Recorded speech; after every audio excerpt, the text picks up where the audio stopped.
Could you please provide an in-depth response to the most effective ways we can show love and support and provide inner healing to our inner child? Supporting our inner child is all about reconnecting with those tender parts of ourselves that may have felt unheard or unseen. First, it helps to cultivate awareness. Pay attention to moments when strong emotions arise. Those might be echoes of your younger self needing reassurance. Once you recognize that, try gentle self talk. Speak to yourself as you would a child with compassion and validation. Activities like journaling can allow your inner child's voice to be heard. You can also engage in playful or creative activities you once enjoyed, drawing, dancing, or simply daydreaming, because these offer a sense of safety and joy. Consider inner child visualization, where you imagine comforting your younger self and offering the care they needed. Ultimately, patience is key. Inner healing is a process, and showing up for yourself consistently will foster deeper self trust and growth. What's some good journal prompts then for journaling to heal our inner child? Journal prompts can really help us connect with that inner child, so here are a few that might guide you. First, think back to a time when you felt misunderstood as a child, and write out what you wish someone had said or done to comfort you. Next, ask yourself, what brought me joy as a child? Try to remember and describe those moments, and think about how you could bring a bit of that joy back into your life today. Another prompt, if my inner child could ask me for something right now, what would they need? Let that part of you speak and respond with kindness. You might also write a letter to your younger self, offering reassurance, love, and validation for anything they went through. Finally, reflect on what you needed to hear as a child that you didn't, and write those words down now, giving yourself permission to believe them. Let these prompts help you nurture that inner part of you, one step at a time. Okay, thank you. And with our current um, feelings that we might feel inside ourselves that don't feel good, but just say we can't really identify the feeling as words. I mean, maybe it's a mixture of grief, anger, um, When emotions feel murky, being it's let completely. down or that kind of thing. Could you tell me ways of healing that kind of pain left over from our inner childhood? When we carry pain from our inner child, it often stems from unmet emotional needs or experiences where we didn't feel safe, heard, or valued. As adults, these feelings can linger beneath the surface, showing up as present day emotions that seem hard to define, like frustration, sadness, or emptiness. Healing that pain is important because it's a form of self reclamation. By acknowledging those younger parts of ourselves, we offer them what they didn't have: compassion, reassurance, and care. When we tend to those wounds, we release old patterns, like self doubt or emotional reactivity, that may have been shaped by those experiences. Healing allows us to feel more whole in the present, to respond with greater self trust, and to live with a deeper sense of inner peace. Yeah, so we don't really need to have labels for the emotions that we might be carrying and feeling, do we? Just as long as we feel it, whatever it is, it doesn't really matter what the label is anyway, does it? You've got it exactly right. Labels can be helpful sometimes to give us context, but they're not essential. What truly matters is allowing ourselves to fully feel whatever is there, whether it's a wave of sadness, an ache of longing, or a burst of frustration. By feeling it without judgment, we give it space to move through us. Sometimes emotions don't fit neatly into categories, and that's okay. The healing comes from acknowledging them, giving them a little compassion, and letting them flow. Over time, this practice of presence, not labeling, helps us integrate those feelings and find a sense of peace.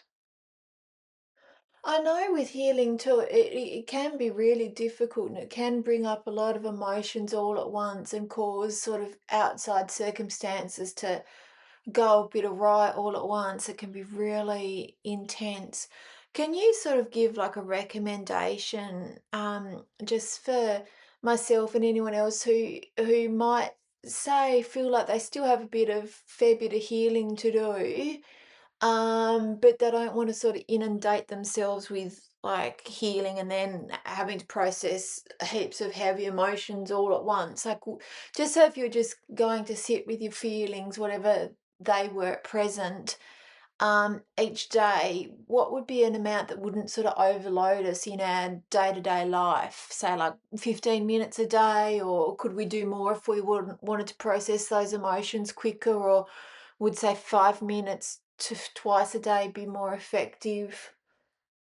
There's no one size fits all formula, but the key is balance. Healing works best when it's paced in a way that allows you to still feel anchored in your day to day life.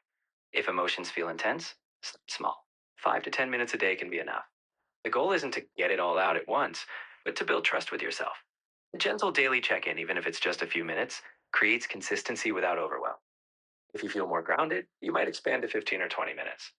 The important thing is to tune into your body's signals. When you feel emotionally spent, it's time to pause. You can also balance heavier moments with grounding activities, like movement, breath work, or time in nature, to keep you tethered. Healing is a journey, so allow yourself to go at a pace that feels sustainable, knowing that each small step counts. Yeah, and I think it sort of builds up a little bit too sometimes. I think for me, sometimes I might be feeling my emotions and then I might be doing tapping and everything might be fine for say a week or a week and a half, and then all of a sudden I'll be hit with all these emotions for like 2 days that I just yeah, like crying heaps, and it's sort of I think it's related to the feeling my emotions and tapping, but I can't quite pinpoint it. But so sometimes you don't know if you're going too fast until you get that, like, that, I don't know, cascading effect of heaps of emotions just dumping on you all at once. Like, You're absolutely right. Healing isn't always a linear, predictable process. Sometimes feelings accumulate beneath the surface, and you might not realize you've hit a deeper pocket until the emotions surge. When that happens, it's not necessarily a sign that you've done something wrong or gone too fast. It's just a natural release of stored emotion. When those moments come, the best approach is self compassion. Give yourself permission to take a step back and nurture yourself, whether that means resting, reaching out to someone supportive, or engaging in gentle self care. For time, you'll develop a stronger sense of your own rhythm, when to lean into the emotions and when to pause. Just know that if you experience a wave like that, it's your system releasing what needed to be acknowledged. And when you come out the other side, you've often made space for greater calm. and somebody like me who I never really realized that we were supposed to feel our emotions. I just spent my whole life distracting myself, not realizing that you're meant to feel it to heal it. So, feeling my emotions is probably a relatively new thing for me. Well, it is a new thing for me, and I am probably not the most patient person. So when I find a new way of doing something and realize, oh, I've been doing this wrong, like my whole life, then I sort of want to like I guess probably process my emotions too quickly. I get a bit impatient to get to the good stuff, and clear my resistance so then life can start working more smoothly and I can just feel better in myself. So, yeah, I do fight that urge to try and do a fair bit at once and then sort of feel like I'm in an avalanche of emotional processing. It's completely understandable to want to fast track feeling that, especially when something clicks and you realize there's a whole emotional world you've been skirting around. Emotional healing isn't like fixing a broken pipe, it's more like tending a garden. You plant seeds, water them, and give them time. If you try to force all the growth at once, you risk overwhelm. Ironically, that slows things down. This way, the good stuff isn't just the end goal, it's also those moments of self compassion you practice along the way. If you can give yourself permission to slow down and process emotions in digestible amounts, you'll likely find more ease. Not because you raced through it, but because you built in a resilience. So, as much as you might want to sprint, try to trust that slow, steady care will get you to that smoother place, one step at a time. Yeah, that's right. It is a marathon, not a sprint, and impatience is not one of my strong points. I guess it's one of those things I need to learn more. It's Um, perfectly okay to acknowledge that patience is a work in progress. Honestly, it is for most of us. The beautiful thing is that the more you lean into giving yourself grace, the more you're actually cultivating patience without even labeling it as such. Each time you let yourself pause, each time you choose a gentle pace, you're practicing patience, almost without realizing it. The marathon approach isn't about being perfect at patience, it's just about trusting that every small moment of care adds up. And the great thing is, you're already showing that self awareness. So you're growing that muscle step by step. yeah, and I still must say I still can't really. Um, tell if I'm doing too much processing. Uh, It's understandable to feel unsure, especially when you're navigating something new. A good guide is how you feel afterward. If you notice that you're consistently overwhelmed, exhausted, or feeling emotionally raw long after, that might be a sign to scale back.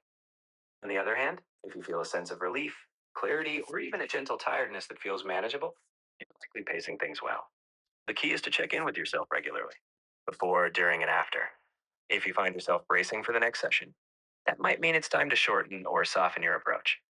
Ultimately, give yourself permission to adjust as you go. Healing is a process of listening and responding. okay, thank you.